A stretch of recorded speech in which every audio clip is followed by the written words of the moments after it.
मनोज जरांगेंचं आंदोलन घटनाबाह्य आहे असा आरोप वकील गुणरत्न सदावर्ते यांनी केला।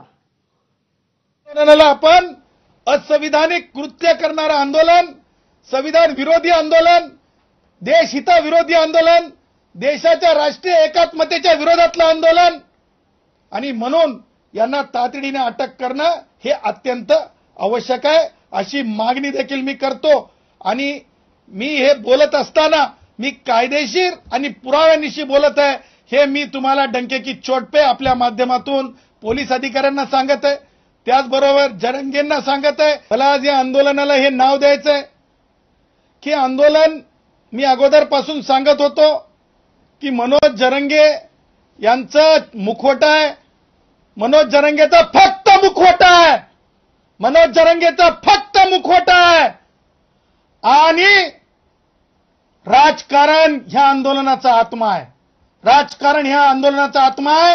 हे आज दस्तूर सिद्ध झालेलं